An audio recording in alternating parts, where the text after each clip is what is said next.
We understand what you may mean and the experience that you are referring to when you say, all right, I made a mistake. I made an error. Something happened that wasn't exactly the way I expected it to be. And of course, we always say when that happens, congratulations. For you have taken an unexpected turn in a direction that can actually be of great benefit to you. But more specifically, the idea here is to redefine the concept, because we also know that many of you, when you experience what you call a mistake, get very down on yourselves, start to worry that you're doing something wrong, heap judgment negatively upon yourself, think less of yourself, think that you should be doing something differently, think that you should be operating in a better way. And while, of course, again, we understand that there can always be improvement, there can always be change, there can always be refinement, there can always be more and more manifestation of what you prefer. Nevertheless, since sometimes it works best for some people on your planet to experience the darkness, which allows them to see the light more easily, the concept of experiencing a mistake can also be used that way. And we would strongly encourage you to do so, so that you can always reap a benefit from an unexpected outcome, even if that unexpected outcome is something that appears to be something you don't prefer. What we would like to suggest, what we would like to encourage you to do whenever you have the experience that you call a mistake, is not to rush past it, not to simply ignore it, not turn away from it, but to examine it more closely, to open your curiosity as to why something happened the way that it did. By opening up in curiosity and exploring the concept of what you previously termed to be a mistake, you may gain great insight into yourself, into your definitions and beliefs, into your processes. You may shed a light, you may illuminate more of how your personality is structured, and this can give you great advantage, great perspective on how to redefine yourself. Of course, also, as many of you know, the concept of a mistake can also in a positive way be used simply as a refinement process. You know that many great inventors on your planet found that they did not invent the thing they were attempting to invent hundreds, thousands of times before they finally invented it. Those that allowed themselves to remain in the state of being that is exemplified by curiosity and fascination and imagination understood that the benefit of finding ways in which the invention did not work was also a positive thing, because it brought them one step closer to understanding by examining their mistakes. You all know and have heard the phrase, learning from your mistakes. And in that sense, you know it can be a positive endeavor, a positive process. But the idea also is to not just think that it's only for you. Because as you, like any explorer, walk a path that may never have been walked before, and find things that may not necessarily be to your preference, nevertheless, by examining them, by opening your curiosity to them and exploring them, you're not only refining the process for yourself, you are refining the process for others as well. Every time you go down a path where something doesn't work in the way that you expected it to, you are charting a course for others so that they don't necessarily have to walk that path as well. The idea of finding out that something doesn't work the way you thought it would saves other people a lot of time, because now they know it won't necessarily work that way for them as well. And so you are being of benefit to the larger community, to the mass consensus, in being willing to explore things that may not necessarily be the most efficient path for someone else to take. And so you have acted as a pioneer. You have explored uncharted territories. You have gone into what you call terra incognita. Be careful, there be dragons here. And so you have cleared the path, shown the way, and allowed yourself, by attempting to go down different paths and different branches that ended in what you might refer to as a dead end, have shown the path that does lead to more understanding, to more experience, to more awareness. You have refined and made more efficient the journey and the process of others in discovering these things you call mistakes. There is no reason to heap negative judgment upon yourselves whatsoever in the experience of this. And if you are willing to pause when something happens that you call a mistake and stay with it, play with it, again, open your curiosity to it and say, why do I suppose this happened this way? What is here that could be revealed to me that I might otherwise not have discovered about myself, about my process, about my thoughts, my behaviors, my feelings, my beliefs? Let me sit with this. Let me ponder. For this is also just as exciting as the thing I thought I was exploring. For this is unexpected. And this opens up a new door, a new realm I didn't know existed. Let me walk through it. Let me stay for a while. Let me see what I can extract and glean from this experience. You may be very surprised to find that it actually will reveal to you things that will benefit you later down the road that you may have thought, well, this doesn't belong. I don't know why I found this. I don't know why this happened. This doesn't seem to have anything at all to do with what I chose to do. But you may find later that what seemed at first to be a mistaken experience will actually give you something you needed farther down the road than you can see from where you are right now. Because you can hearken back and go, ah, yes, that thing I learned by going down that path that led to a mistake now comes into play in a different way, from a different level, on a different perspective, from a broader point of view, and now I can see why that wasn't a mistake at all, but something I didn't know I needed to pick up along the way. Something I needed to know about myself that now allows me, now that I have arrived where I thought I might wind up, it allows me more appreciation and more ability to experience what it is I am experiencing now. And therefore I see the whole pattern, the whole idea from a holistic point of view.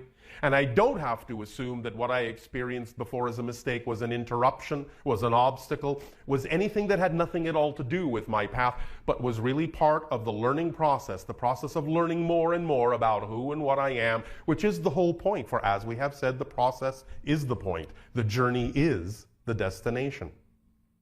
And in that way, there are no mistakes. Everything that happens, even what might seem at the moment to be a mistake, is part of that journey and is valid for what it is and teaches you something if you're willing just to sit with it for a while, just to be curious about what it is and what it has to tell you, what it has to reflect to you. Now, in another interpretation of the idea of mistaken identity, most of you think you know who you are. You don't. Not really. This is what you're discovering on this path, in this process, on this journey. You are discovering who you are, but you don't really fully know who you are yet. And as you move forward and absorb every single reflection, every single lesson, every single experience, you add to the knowledge, you add to the understanding, you add to the vision of who it is you actually are. Because by having fragmented yourself, so to speak, you are taking this journey to gather yourself back together. You are walking down a path with this basket on your arm, and here and there you pick up the pieces of yourself and put them in the basket, and by the end of the journey you have all the pieces you need to reassemble yourself and understand who it is that truly began this journey, but began it from a position of forgetting who you are. And now you have recollected yourself along the way, remembered yourself along the way to know who you really are. Please recall that while you may from time to time define the idea of channeling as something that you do only in moments when you are operating at your peak, when you're in alignment with the thing you love to do, when you're operating on that frequency in alignment with your true self. And while that is nonetheless true, I let you in on a little secret now. You're channeling all the time. Why? Because your personality, what you think yourself to be, is artificial. It's a projection. You're channeling the personality you think you are, because it's coming from your higher being, and it's being projected into the concept of a limited physical reality, and as such, the person you think yourself to be is a channeled entity. So you are, in a sense, walking through life as no one in particular, learning who you can express yourself to be, that is perhaps more and more and more and more representative of who you actually are on a bigger level, on a greater level, from a higher point of view. So you're all channels. Every single person on your planet is channeling their personality through from a higher source. Now, when we say it's an artificial construct, we do not in any way, shape, or form mean to demean it, but it is simply that when you think of yourself as this personality as you go through life, that's a mistaken identity. It's not really, totally who you are. It's a reflective piece, it's a symbol, it's a representation of an idea, of a concept, of a theme that the greater you is exploring through this device you call a personality, this channeled projection, this symbol, this reflection, this representation of this theme. You are, as a person, an exploration of a theme from a particular perspective. So you are all being channeled all the time from the higher you, the higher version of you. But you are quite ephemeral. You are quite a bunch of shapeshifters. You are always changing, always morphing, as you say, into a different person, moment to moment to moment to moment. Because if your personality, if you as a person was actually truly a solid thing, you wouldn't be able to change. It has to be a smokescreen, an idea, in a sense, truly insubstantial. And thus it gives you the opportunity to express yourself in any number of ways, to create the experience of space and time and continuity and change, and discover yourself from a new point of view over and over and over and over again. If you really were a solid entity, this wouldn't be possible. You are the projection of light upon a movie screen. You are a character in a play. You are an idea, a beautiful idea, but an idea of your greater self. You are a dream that is being dreamed by all that is, and you are also the dreamer, for you are all that is, in all the ways that you can be. But as you now walk through life, do not mistake the idea of your personality as the only thing that is you. For though it may seem to be consistent, it is not. That is your illusion. You are far more malleable and flexible and changeable than you may think.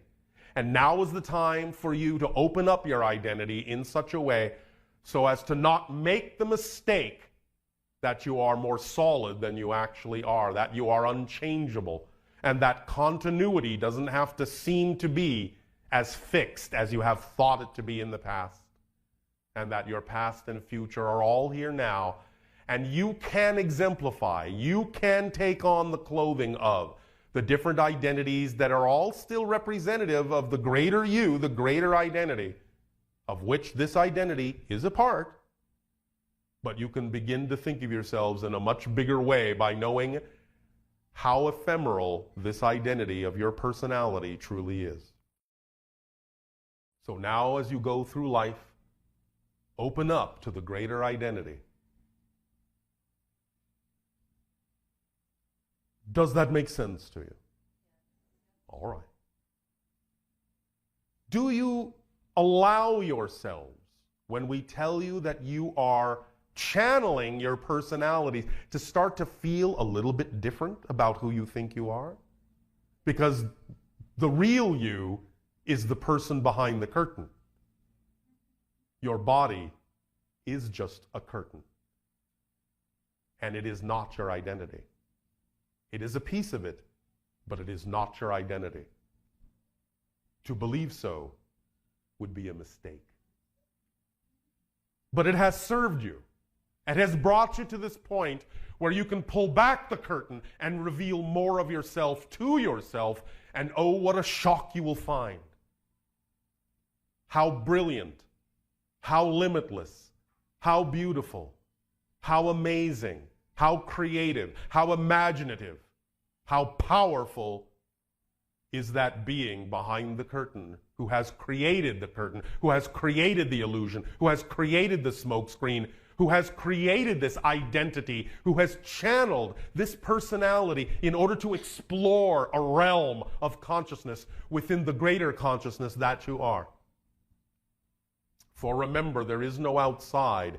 Everything you experience is taking place within the greater consciousness that you are, including this concept you call a body.